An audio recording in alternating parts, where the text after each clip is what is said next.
संजीव बालियान से पूछिए कि इसमें सफेद क्या है। और आज संजीव बालियान को 3 महीने के बाद पता चला है कि इसमें काला क्या है सफेद क्या है। 3 महीने से कहा था। वो तो यही पूछ रहा है कि आप काला मुझे कंफर्म करके बता दो। ठीक है, कानून की बात करो उससे। उसको पूछ कौन रहा है, उसकी कितनी चलती है सरकार में। बेकार है वो तो, एक चपरासी से भी बेकार है। लोग अफवाह उड़ा रहे हैं कि उसकी जमीन छीन जाएगी। बोलते हैं अगर किसी की एक की भी जमीन छीनी तो मैं त्याग पत्र दे दूंगा। तेरे त्याग पत्र देने से मेरी जमीन वापस आ जाएगी। अगर आज मैं मर जाऊं और प्रधानमंत्री कहने लगे कि अगर ये मर गया तो मैं अपना पद छोड़ दूंगा, अरे तेरे पद 565 है, मेरी तो जान चली जाएगी। और जाएगी नहीं, जब पूरे जिले की एक फार्म बन जाएगा तो कहाँ करेगा वो खेती, क्या करेगा बताइए। कॉन्ट्रैक्ट फार्मिंग और है क्या।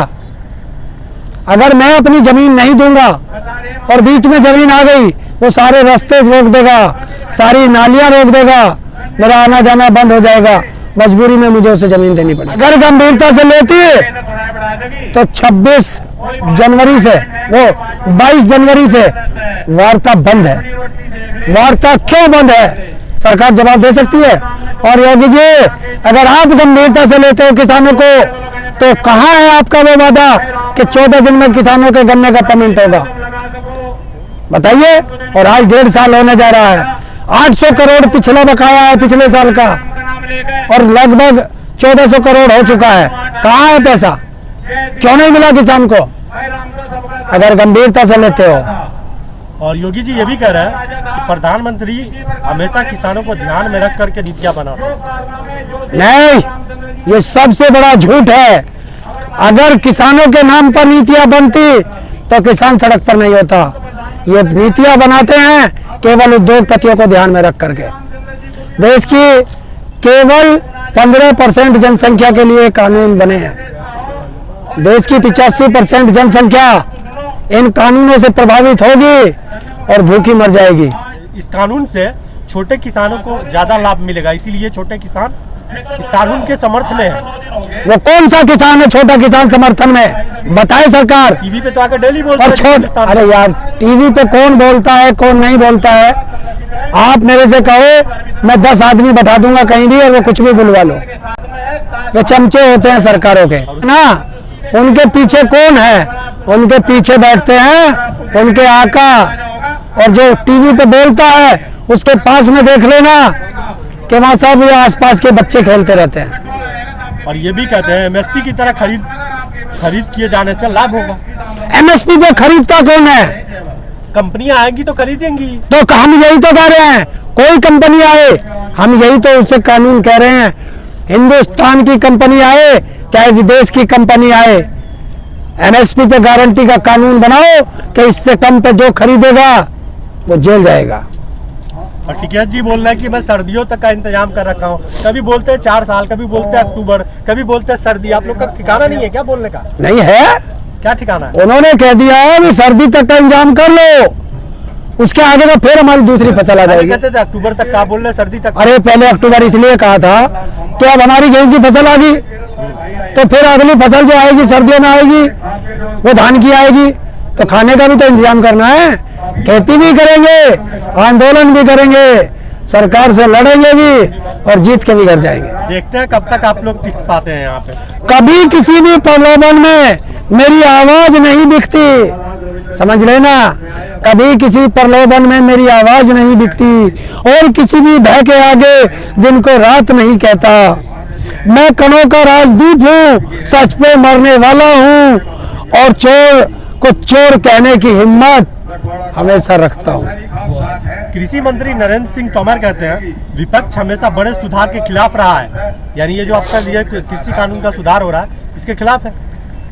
2013 में यही थे, 2013 में यही थे। और जब पिछली सरकार थी वो एफडीआई लाई थी, इन्होंने एफडीआई का विरोध किया था। और आज वो 50% 49% एफडीआई की कहती थी, ये 100% एफडीआई। एफडीआई का मतलब है विदेशी कंपनियां। उन्होंने कहा है कि 15 क्लोज हैं, यही नरेंद्र तोमर कहता है कि 12 पे हम संशोधन करने के लिए तैयार हैं। वो तो क्लियर बोलना है कि आप लोग विफल हो गए। तो खामियां क्या है? अगर खामियां नहीं है तो संशोधन क्या कर रहे हैं बताए नरेंद्र तोमर?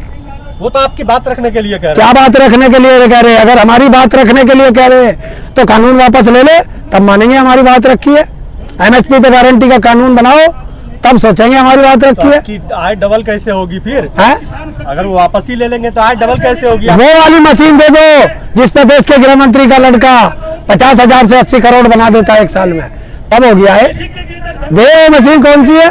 कि अभी 17 मार्च का आंदोलन है हम लोगों का, विकलांगों का, हम लोग उसमें लगे हुए हैं। 17 मार्च को जंतर मंतर पर हमारा आंदोलन है और आज से उसकी शुरुआत हो चुकी है। हम आज से हमारे देश का एक पैरा ओलंपिक खिलाड़ी, इंटरनेशनल खिलाड़ी संतोष मिश्रा बिहार के बख्तियारपुर से नीतीश कुमार के बंगले से आज 11 बजे साइकिल से यात्रा शुरू कर चुका है।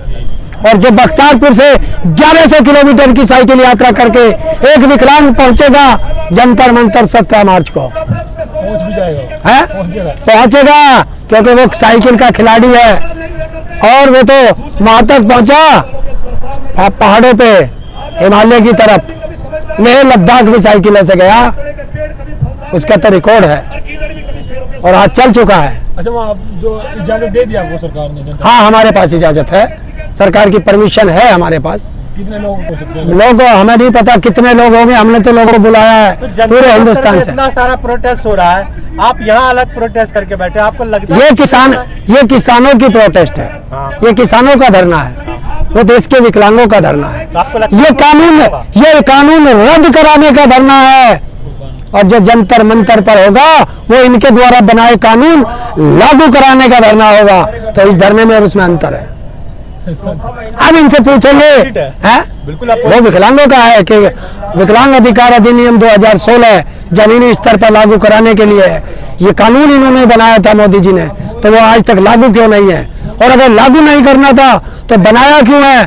देश का करोड़ों रुपया उसको बनाने में खराब क्यों किया गया है? संसद का समय क्यों बर्बाद किया गया है? ये पूछने का है। अच्छा, कितने टाइम तक बैठोगे आप? टाइम तक इजाजत? वो अभी खुलासा नहीं करेंगे, खुलासा वही होगा। अच्छा, ये गुप्त रखा गया है। हाँ, ये गुप्त है। ये वहां के जब विकलांग आएंगे वो अपना स्वयं निर्णय लेंगे, क्योंकि देश के 11 करोड़ विकलांगों का आह्वान किया गया। वो कितने पहुंचते हैं, क्योंकि कुछ ऐसे भी अक्षम है। ये तो नहीं होगा कि अभी टेंट कट जाओ। नहीं, हम लोगों के पास कहाँ पैसा है भैया टेंट गाड़ने का। हम लोग तो देश के लोगों से भी अपील कर रहे हैं, सामाजिक संस्थाओं से अपील कर रहे हैं, जो देश के लोग हैं, समाज में सेवा करते हैं, हम तो उनसे भी अपील कर रहे हैं कि भारत की सबसे कमजोर कड़ी अपने अधिकारों के लिए दिल्ली आ रही है। आप जो मदद कर सकते हैं, जो सहयोग कर सकते हैं, आइए 17 मार्च को। हिंदुस्तान में विकलांग एक ऐसी वो है परेशानी कि उसको मनरेगा में भी काम नहीं देती है सरकार। आयुष्मान कार्ड तो सबसे पहले वो कहते हैं सबसे गरीब आदमी को दूंगा, तो सबसे गरीब कौन है? विकलांग। आज तक किसी विकलांग का नहीं है। तो किसी भी विकलांग को जो प्रधानमंत्री आवास योजना है, मुख्यमंत्री आवास योजना है, इंदिरा आवास योजना है, विकलांग को घर नहीं बनता, विकलांग को राशन कार्ड नहीं है, तो क्या करेगा विकलांग? इस धरने के लिए विकलांग मरेगा। घर मरने से, घुट घुट के मरने से अच्छा है सरकार के द्वारे पे मरेगा। अकेला चला था, लोग जुड़ते गए और कारवां बनता गया। और ये कारवां इतना बड़ा होगा कि सरकार को झुकना पड़ेगा। और राष्ट्रपति को, प्रधानमंत्री को और थावरचंद गहलोत को हमारा ज्ञापन जा चुका है, उस पर विचार कर ले, क्योंकि 17 तारीख को हम विचार करने का समय नहीं देंगे। जिसके दिल में दर्द होता है वो अपने दिल के दर्द कहता है। किसी को कोहराम लगे या महाभारत लगे, हम तो रामायण ही कहते हैं।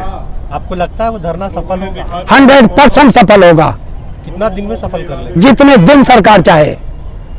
ये तो आप लेकर के जा रहे हैं 4 साल 5 साल लेकर चलूंगा किसान आंदोलन, उसका क्या प्लान? ये ज्यादा दिन झेलेगा नहीं, ये ज्यादा दिन झलेगा नहीं। और अगर विकलांग आंदोलन ज्यादा दिन चल गया तो समझ लेना यूएन से मिलने वाली विकलांगों के नाम पर फंड उसी दिन बंद हो जाएगा। सरकार को धमकी दे रहा है? धमकी खुलेआम है। हमारा पैसा हमें मिलता नहीं है, दलाली में कौन खा रहा है। और देश की जितनी भी संस्थाएं संगठन विकलांगों के नाम पर चल रही है, सबसे अनुरोध है कि ये सब हम सब का आंदोलन है, देश के किसी का नहीं, देश के प्रत्येक विकलांग का है, ना कोई छोटा है ना बड़ा है। सब लोग निकल जाए और तिरंगा हाथ में होगा, अपना तिरंगा ले और पहुंचे जंतर मंतर। मैं खड़ा होकर स्वागत करूंगा हर विकलांग का। आइए, आपका ये भाई हरेंद्र विकलांग स्वागत के लिए तैयार खड़ा है, जिसको किसान आंदोलन से लोग हरेंद्र ताऊ के नाम से जान चुके हैं।